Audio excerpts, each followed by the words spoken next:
Hello,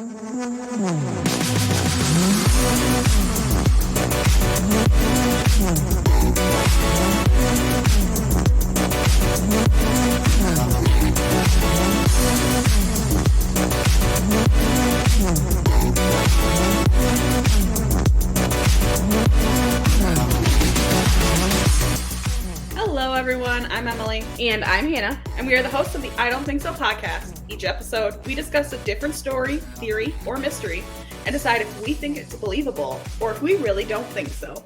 Here at the I Don't Think So podcast, we are affiliated with Flurry Sports, and we present our theories, mysteries, and stories on your favorite place to listen to podcasts every Wednesday.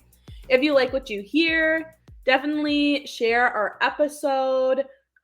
Leave us a review and follow us on Twitter, Instagram, or threads at I don't think so _EH, or at YouTube at IDTS Conspiracies. Yeah, where you can listen to our episodes. If the YouTube is something that you guys are really enjoying, that is certainly something that we can delve into a little bit more. Maybe do something there. Just let us know what you want. Shorts. I don't know. It's like the TikTok of YouTube. The TikTok of YouTube. So November is our true crime month. So I do want to start this episode off with just a trigger warning. We are talking about things such as murder. And in this episode, we will also be talking about sexual assault. So if that's not for you, please feel free to jump ahead next week. Wow. Go to the end of the episode. We'll talk about some True. silly, goofy things that don't involve that. So we'll meet you at the end. Take care of yourself. Yeah. But for those who want to stay and listen to my story, I wanted to still stick with our theme of unsolved. Ooh, I like it. But I did want to bring it a little closer to home. Uh-oh. So, Hannah, have you ever heard of Susan Poupart before, or Susan Poupart? No. I had vaguely heard of that last name prior to this. Okay. But when doing research, she was one of the biggest unsolved mysteries in the state of Wisconsin. So, little fun fact for you here. Wisconsin currently has about 1,714 unsolved homicides. Wow. Which I don't know if I like. I don't know what I would have been, I don't know what number I would have been happy with, but over 1,000 is not. Seems like a lot. Nearly 2,000. Yeah. Ooh, I don't like that. I don't like that. Not my cup of tea. So, like I said, here's the scene for you. It's May 20th, 1990 in Lac de Flambeau, Wisconsin. Which, wonder who settled that area. The Frenchies. The French. So Susan, like to go by Susie Poupart, went to a party to celebrate a friend of hers who was planning on heading into the military. So Susie was a 29-year-old mom of two. She was an artist who attended school at the American Indian University in New Mexico. She was also left-handed, fun fact. Interesting. Yeah. That right brain mentality. That's right.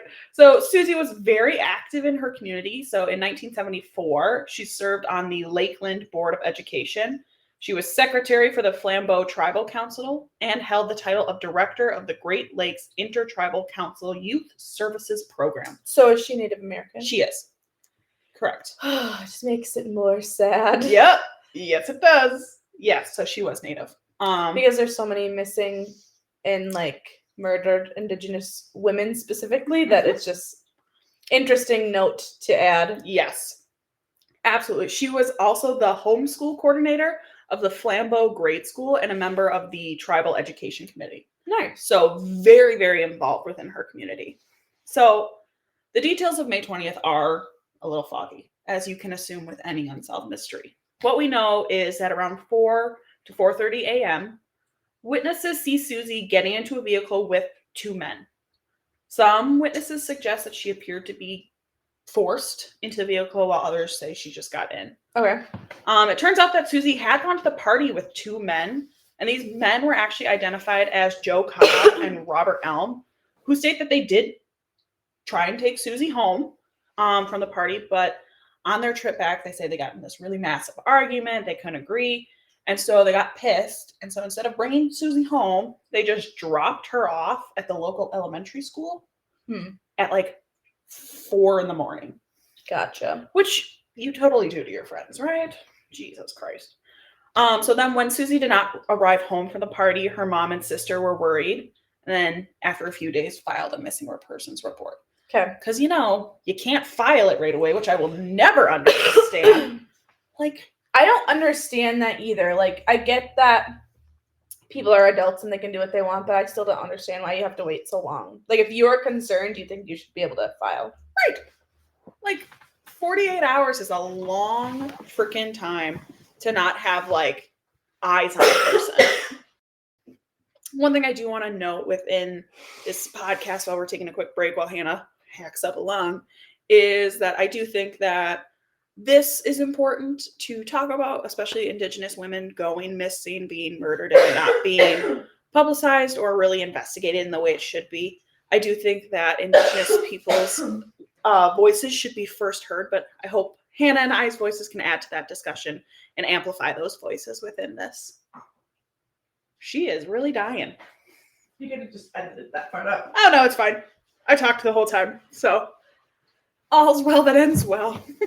But anyways, so like I said, Susie lived on the reservation, but it's up in Villas County. Vilas? I think it's Villas County. Serious investigations are handled by the county sheriff's office versus the reservation police. Unfortunately, no search party was ever able to locate Susie, and the hopes of her being alive quickly faded. It wasn't until Thanksgiving Day, which was 6 months later, that the remains of Susie would be found in the Chequamegon National Forest of Price County. It is said that officers pretty much immediately knew that Susie had been murdered, as she was found with plastic and duct tape around the area her body was, and there also appeared to be evidence of sexual assault. So Joe Cobb and Robert Nalm were brought in for questioning those two guys. However, no charges were ever brought against the two men. There was also another man of suspicion named Fritz Schumann, who reportedly bragged to different community members that he was involved in Susie's death. Again, no charges were ever brought against Fritz.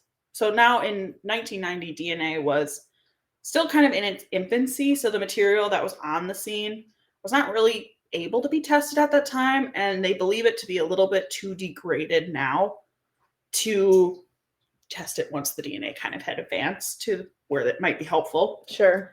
However, some people still believe that testing the DNA is not out of the realm of possibility to have something tested at this time, and it might be helpful, but it's not going to probably hold up super well in court because it's been so 35 years now. 30, almost 35 years. Anywhoosies. So people in the community have come forward to offer details on Susie's murder. However, all of these people have then recanted Interesting. a majority of the things they've said. So people have started to come forward and then Backed off back after. out really quickly. So it's weird. So Jared is Susie's son. He was 9 at the time of her murder. He said he's just kind of frustrated and pessimistic about the justice system and believes that his mom's case was treated differently because she is Native American. A quote of his, "The value of a Native American's life to the government is nothing." He said, quote, "Look at all the white women who got murdered in the surrounding communities. Their murders were solved within the matter of months." In fact, it is through rumors that Jared has cobbled together kind of the really sad tale of his mom's last moments. He's been told that after she was kind of whisked away from the party, she was the victim of attempted sexual assault. And then she was beaten when she was resisted. She was raped, shot, and then killed with the pump part of a tire jack, like the big rod part. Oh my gosh. Mm-hmm. The same people who told Jared this tidbits have also refused to go to police. So no one is stepping forward. This is what he's been cobbled together over the time. Sure. The 3 men were asked to come to an open hearing about the case because all this evidence pointed at these 3 men, but nothing quite conclusive. Only Fritz Schumann showed up to the open hearing, and he pled the 5th when he got there. Gotcha. Which always looks good. I don't know why we have the 5th Amendment. I would just like to say, because isn't it so you don't incriminate yourself? Yes, but like, I mean, it is good if you're not necessarily, like, you don't have to necessarily be guilty and you say nothing because they could still try to point it at you. It's not that we shouldn't have the Fifth Amendment. I'm against it. It just feels like I'm guilty. I'm just not going to say it. You could be innocent and not say anything either, so you don't try to incriminate yourself and look bad. If you did nothing wrong. That's not how the justice system works. I understand. But I'm just saying. If you get arrested, Emily, say nothing. That is your Fifth Amendment right. You say nothing. You shut up. Have you not listened to enough true crime that you say nothing? I know you lawyer up immediately. You don't answer any questions and you That's say, the point of the Fifth lawyer. Amendment. Yeah. No one else can have it besides her. Besides me. But the case is still being investigated, and actually you can still, if you have any information for those listening, you could still call Vilas County. They have a number very specifically to this case still. There's still 2 detectives on the case that I can understand. And there's actually a monetary reward for information that would lead to the conviction of Susie's murder. But like I said, the sad truth of the story is that it's still unsolved. I feel like when we dive into these unsolved murders, there's always like people who I'm like, you probably did it. But there's just not quite enough to like not enough evidence. Yeah, there's not enough evidence to prove it beyond a reasonable doubt or whatever. But that is all the information. Do you know if they've charged any, like, or they filed any like lawsuits or anything? No, not that I'm aware of. That's just hard because I feel like part of the biggest problem that surrounds all these like missing and murdered Indigenous women is that it also surrounds a lot of impoverished communities. So then they do not have like the resources or the funds to be able to even try, not that like a civil, like suing and getting some sort of like monetary like reparations, compensation like help. I mean, it could help future generations just so that they can get on their feet and get therapy and like do all those things, but it never brings the person back. Right. But when you're also impoverished yourself, not saying that they are, but like just knowing the communities and like sadly the sad history that surrounds a lot of these communities, they don't necessarily have the resources to be able to do something like that either. Right. So then it just goes completely unpunished. Well, right. And I mean, I think the court system, especially when you get to being on a reservation, as well as like within serious crimes, it's not investigated through the reservation. Like, I'm sure the court system gets very mucky when you're like, do you sue someone civilly? And if you sue someone civilly, does that have to go through like the reservation? Does that have to go through the county? Do you have the money to, you know, be able to afford that? And do you have like the ability to find that information out? Right. And that's not necessarily always the truth. But yeah, I hope that there is justice for Susie at some point in the future. And hopefully people continuing to share her story spreads the light and someone will be willing to come forward. Yeah, because both of our kids, so her oldest Jared was 9 and her daughter, whose name is escaping me, really doesn't remember her mom. This wasn't old enough. This was not old enough. That's sad. So sounds like they are working on their own mental health for sure, but I'm sure that'd be really impossible almost as like a child of somebody who was been murdered. Yeah. Yeah. But yeah. What do you think about the murder? Who do you think did it? Probably the 2 men that took her. I just don't know why. I feel like it's the 3 of them because I don't know why you would. Where's the 3rd man come in though? That's why I'm confused. They never said where he came in.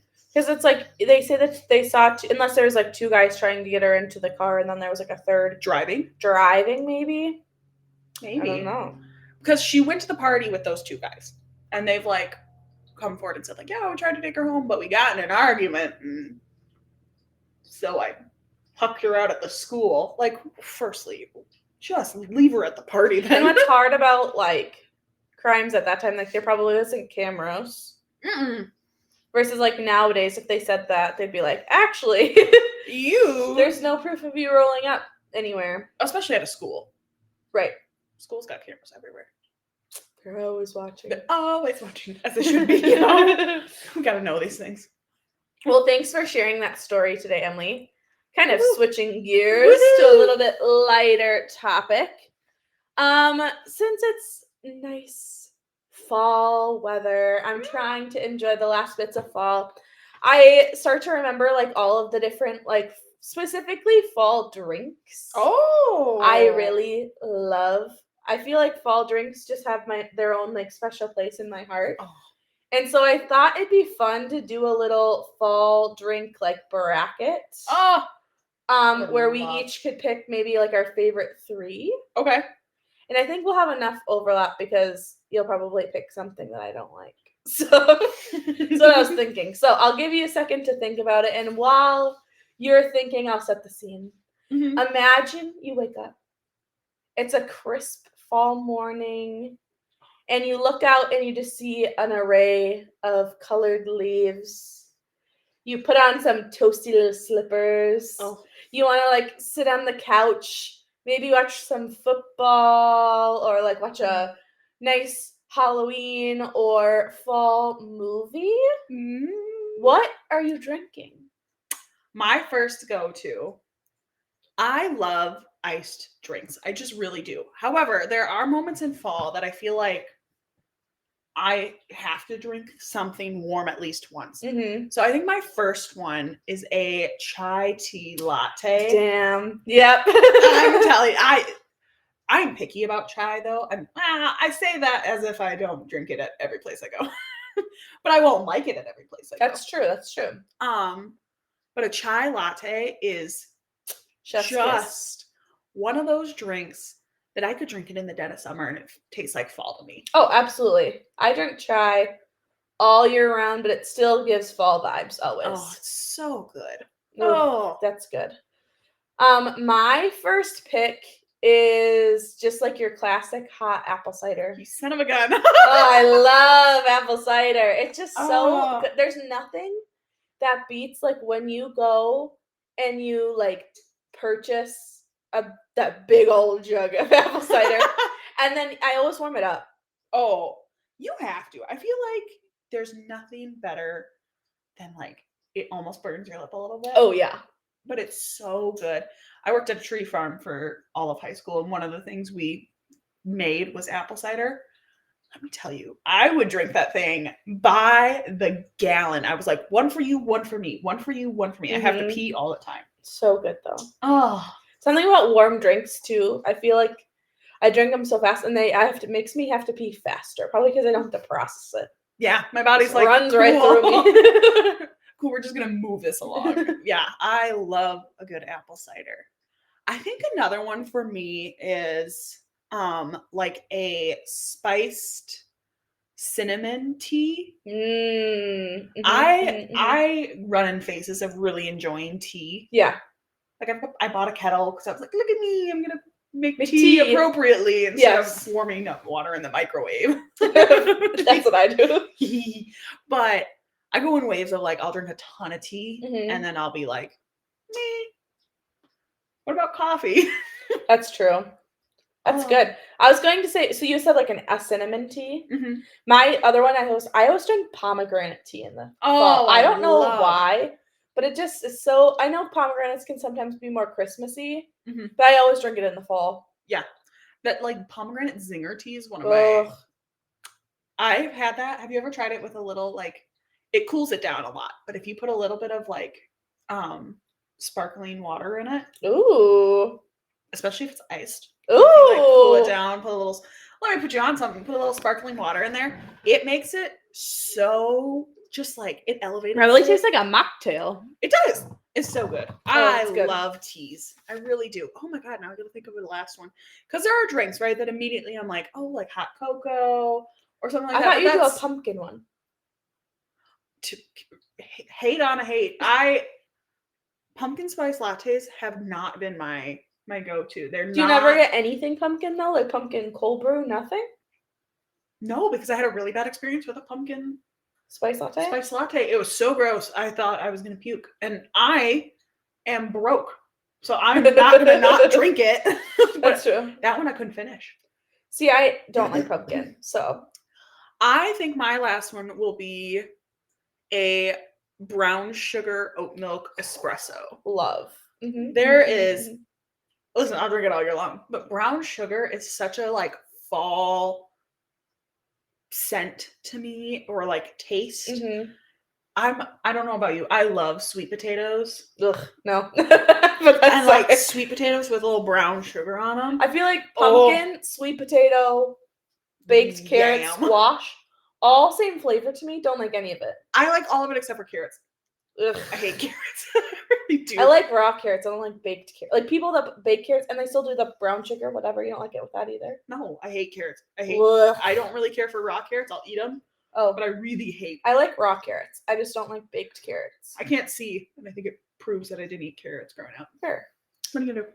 Well, that leaves me to decide on the last one. And again, I'm like, I love hot cocoa, but it still feels like that's such a Christmassy winter vibe. If I was gonna do it a shaken espresso, the like apple, crisp one, apple crisp shaken espresso, very good. But I feel like caramel stuff feels fall to me still too. And so a few years ago, there was like a caramel apple latte at Starbucks. That was like nothing delish. Better. Yeah, I would like to try something pumpkin again, like a pumpkin cold foam or like a. You really like pumpkin. I love pumpkin. I really do. But that pumpkin spice latte that I had was awful. Where'd you get it? Throw shade. Starbucks. I love you, Starbucks, but that was bad. The one I had was bad. It might have just been that one time, but it was intense. When I feel like, okay, this is, I feel like when you go to Dunkin', you're like, this is going to be a 50-50 shot if it's good, but I'll still drink it, right? Oh, absolutely. Starbucks, I feel like there's some sort of control that you're like, this has to be good. And when you get a bad Starbucks drink, it's bad because you've overpaid for it already. You already put too much money into it. But then it's like, somehow when they fuck it up, it's bad. They really don't. See, the thing with like Dunkin', it's like, it's $4 coffee. I am not anticipating this to be the best coffee I've ever had in my life. And when it's good, I'm always pleasantly surprised. I know. And I get it because it's cheap and it's big. Mm-hmm.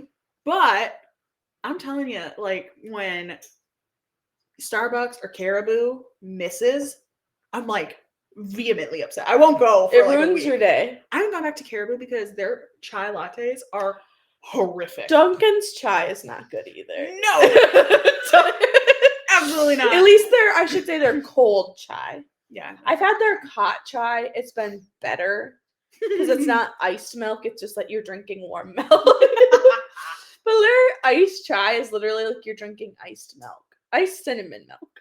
Yum. Like it's white. Yeah. How do you feel about eggnog? We're getting into winter drinks. Not an eggnog lady. I haven't had it in a long time. Dan really likes eggnog. I like eggnog. Dan likes the eggnog lattes from Dunkin'. Oh, I don't know if I've ever had that. Not a fan. I do like eggnog.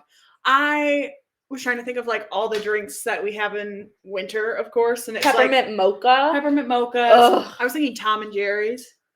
As No. long as Maria's thinking it, that's fine. No. Our Aunt Marie loves to put a lot of booze in Tom and Jerry's. If you don't know what a Tom and Jerry is, look it up.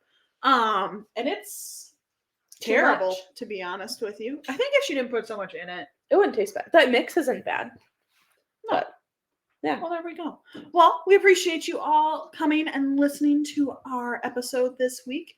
Hannah will be presenting a theory for you next week, and then the week after that, we will have a short little Thanksgiving episode for you, just to give you a little thankfulness. And then we'll round out the month with me. So if you have any suggestions for different topics you want us to cover throughout the month, or if you have any true crime you would like us to address, feel free to send it on over. You can DM us at I don't think so _EH, or we have an email that is pinned there that you can feel free to email us at as well. But we will see you all next week. Bye.